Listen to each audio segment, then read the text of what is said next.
చట్టం ముందు అంతా సమానులే, న్యాయం అందరికీ సమానమే. ఇలాంటి డైలాగులు ఎదుటోళ్లకు చెప్పడానికి ఎవరైనా చెప్తుంటే వినడానికి బాగుంటాయి. కానీ డబ్బు మందు ఇలాంటి డైలాగులన్నీ తేలిపోతాయని మరోసారి రుచిపోయింది. ఇందుకు హీరో అల్లు అర్జున్ బెయిల్ ఎపిసోడే బిగ్గెస్ట్ ఎగ్జాంపుల్. డబ్బుంటే గంటలోనే బెయిల్ తెచ్చుకోవచ్చని తేలిపోయింది. అదే ఓ సామాన్యుడి అరెస్ట్ అయితే ఇలా గంటల్లోనే బెయిల్ సాధ్యమవుతుందా అని న్యాయ వ్యవస్థను సూటిగా ప్రశ్నిస్తున్నారు జనం.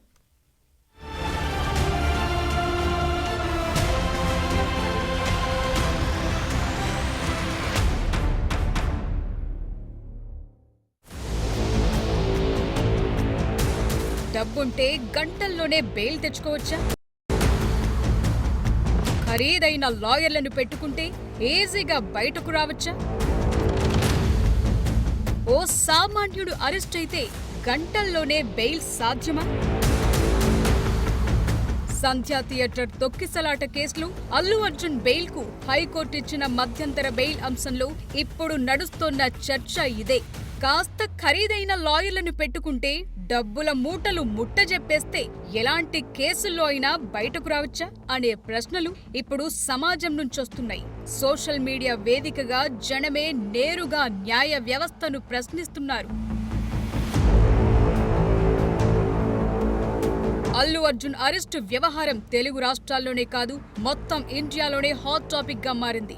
Social media, local media, national media ఇలా అన్నింటినీ బన్నీ అరెస్ట్ న్యూస్ షేక్ చేసేసింది. అల్లు అర్జున్ పై నమోదైన కేసు, ఆయన అరెస్ట్ గల్లీ నుంచి ఢిల్లీ దాకా ఎంత ట్రెండ్ అయిందో ఆయన బెయిల్ ఎపిసోడ్ కూడా అంతే హాట్ టాపిక్ గా మారింది. అల్లు అర్జున్ కు బెయిల్ రావటంపై ఎవ్వరికీ అభ్యంతరం లేదు, ఎవరూ తప్పుపట్టట్లేదు. కానీ అది ఎంతసేపట్లో వచ్చిందన్న దాని గురించే అంతా మాట్లాడుకుంటున్నారు. న్యాయ వ్యవస్థను గట్టిగా ప్రశ్నిస్తున్నారు.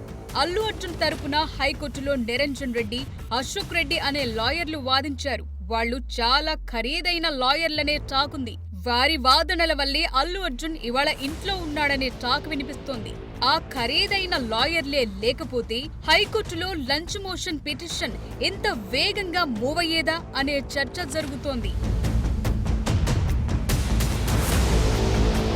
పోనీ కాసేపటి వరకు అల్లు అర్జున్ ని సెలబ్రిటీ అనుకుందామా అంటే ఆయన తరపున వాదనలు వినిపించిన లాయర్లీ సంధ్యా థియేటర్ తొక్కిసలాట కేసులో అల్లు అర్జున్ ని సెలబ్రిటీలా చూడొద్దన్నారు.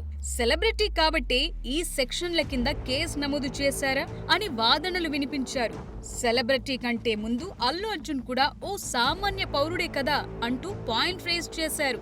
అల్లు అర్జున్ ని కూడా సామాన్యుడిలాగే భావించి బెయిల్ మంజూరు చేయాల్సిందిగా కోర్టుని కోరారు. న్యాయస్థానం కూడా ఆ రకంగానే మధ్యంతర బెయిల్ ఇచ్చింది. మరి ఇంత వేగంగా సామాన్యుడి కేసులో బెయిల్ దొరుకుతుందా?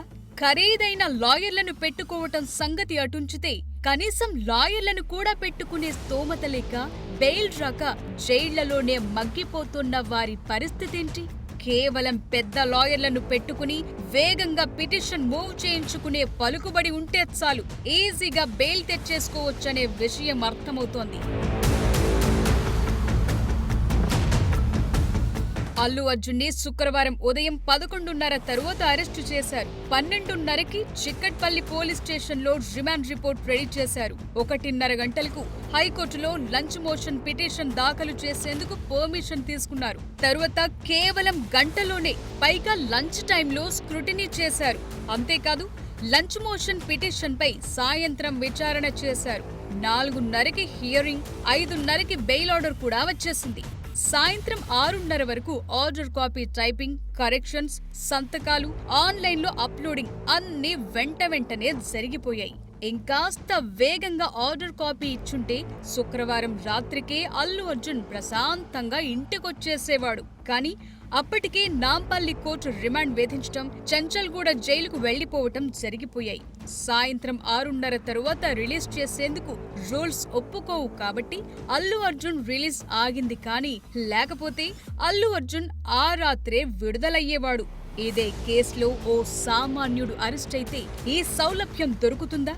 వాళ్ల విషయంలోనూ న్యాయ వ్యవస్థ ఇంతే వేగంగా పనిచేసేదా అన్నది సమాజం నుంచి తలెత్తుతోన్న ప్రశ్న.